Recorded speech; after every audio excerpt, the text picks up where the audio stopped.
Enquanto eu procurava entender isso, eis que um bode vinha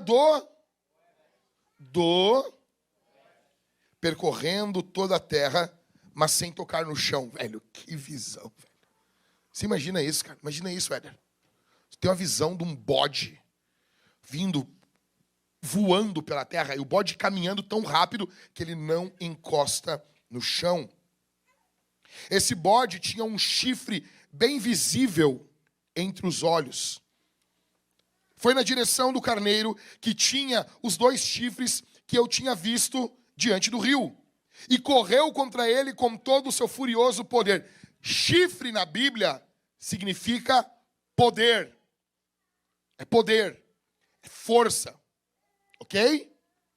Ok, irmãos? Responda, participe. Vamos lá. Nós estamos em um culto, não é uma apresentação aqui. Tá bom? Verso de número 6. Foi na direção do carneiro que tinha os 2 chifres que eu tinha visto diante do rio e correu contra ele com todo o seu furioso poder. Verso 7. E eu vi o bode. E eu vi quando o bode chegou perto do carneiro e, enfurecido contra ele, o atacou e lhe quebrou os 2 chifres. O carneiro não tinha força para resistir ao bode. O bode jogou o carneiro no chão e o pisou com os pés. E não houve quem pudesse livrar o carneiro do poder do bode. O bode se engrandeceu cada vez mais. Porém, quando estava no auge do seu poder, o seu grande chifre foi quebrado e em seu lugar saíram 4 chifres bem visíveis, que cresceram na direção dos 4 ventos do céu. Essa é a visão. É isso que Daniel vê. Agora, vá comigo para o verso 21 ao verso 22. A interpretação. O bode peludo é o quê? Vamos lá, gente, vamos lá. O bode peludo é o rei da Grécia. E o chifre grande entre os olhos é o primeiro rei. É o primeiro rei da Grécia. Verso 22.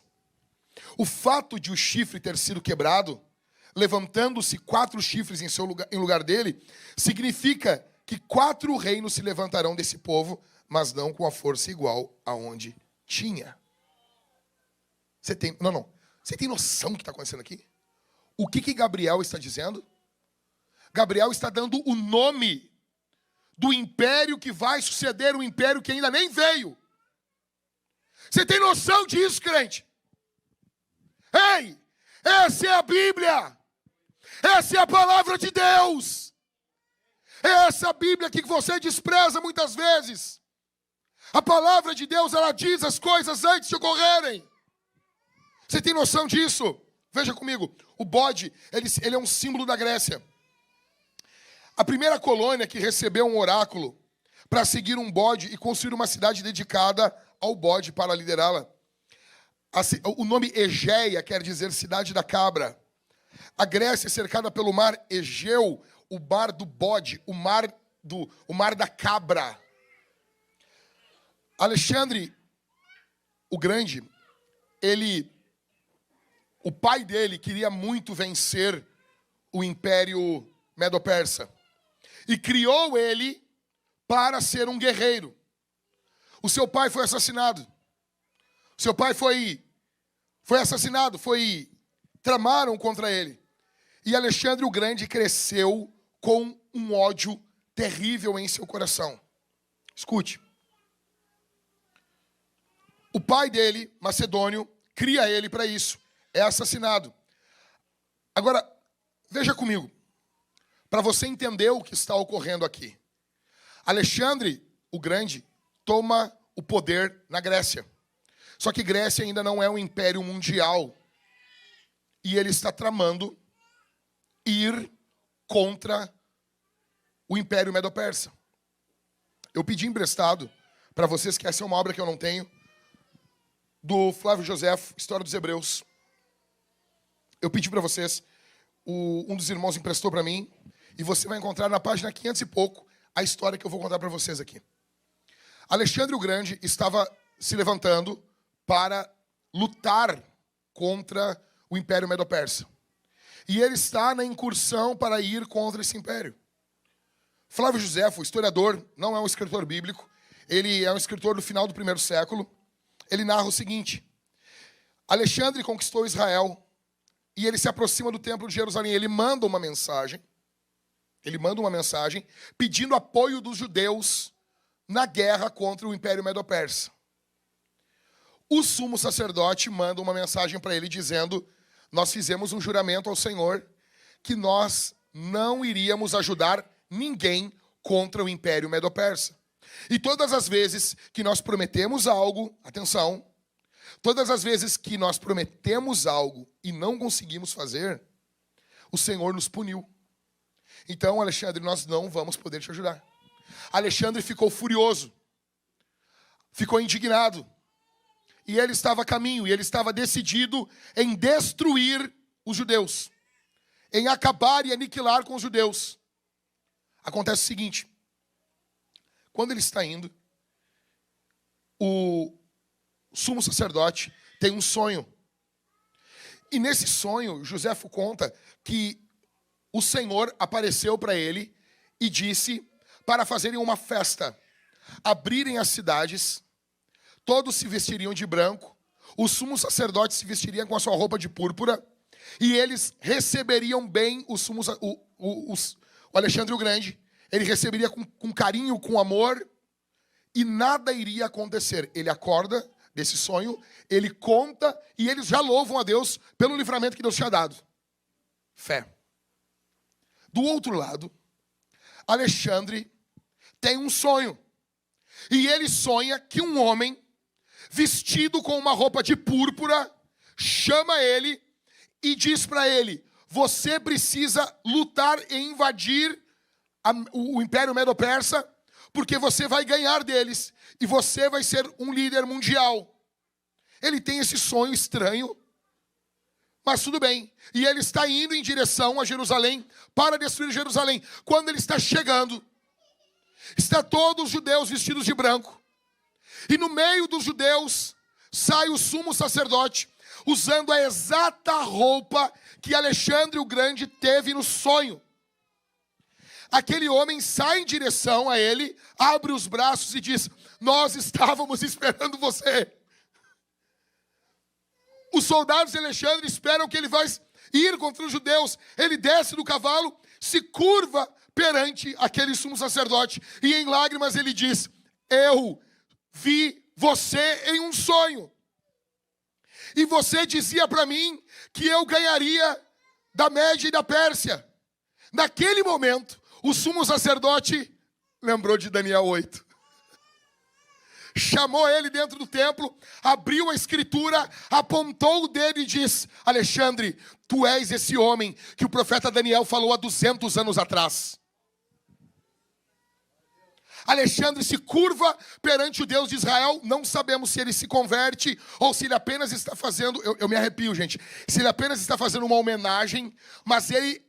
Isso é Flávio Joséfo narrando. Ele faz sacrifícios ao Deus de Israel. Ele chega para o sumo sacerdote e diz: como eu posso fazer sacrifícios? Como eu posso sacrificar? O sumo sacerdote chama ele e ele sacrifica ao Deus de Israel. Ele ora ao Senhor e ele pede que Deus o ajude. Quando ele está saindo, escuta, quando ele está saindo, feliz, alegre, ele se vira para o sumo sacerdote e pergunta: o que vocês querem em troca? Eu vou assumir, eu vou ganhar, eu vou invadir o Império Medo-Persa e vou destruir todos eles. O que vocês querem quando eu governar o mundo? O sumo sacerdote diz: nós queremos poder adorar a Deus da forma que nós adorávamos, e nós queremos poder ensinar as escrituras da forma que nós ensinávamos. Não queremos mais nada do que isso. O sumo sacerdote só pede liberdade religiosa. Alexandre o Grande diz: está concedido a vocês. Tanto que em alguns momentos, em algumas investidas após isso, Alexandre carregava alguns judeus e eram o único povo que podia adorar o seu próprio Deus. O que ocorre? Alexandre o Grande sai com esse senso do divino, com esse senso de alguém chamado por Deus. Ele possui um exército de 35 mil gregos. Ele vai lutar contra a Pérsia do rei Dario, que tinha um exército de 100 mil homens. Sabe o que aconteceu?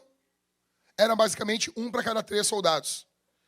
20.000 soldados persas são mortos na batalha e apenas 100 soldados gregos morrem. Alexandre o Grande toma e conquista o mundo da época, cumprindo-se o que Deus havia dito 200 anos antes.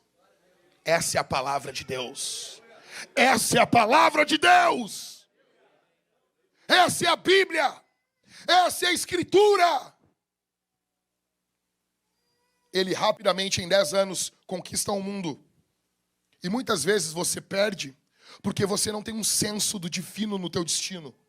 Você não tem um senso que Deus mandou você fazer o que você está fazendo.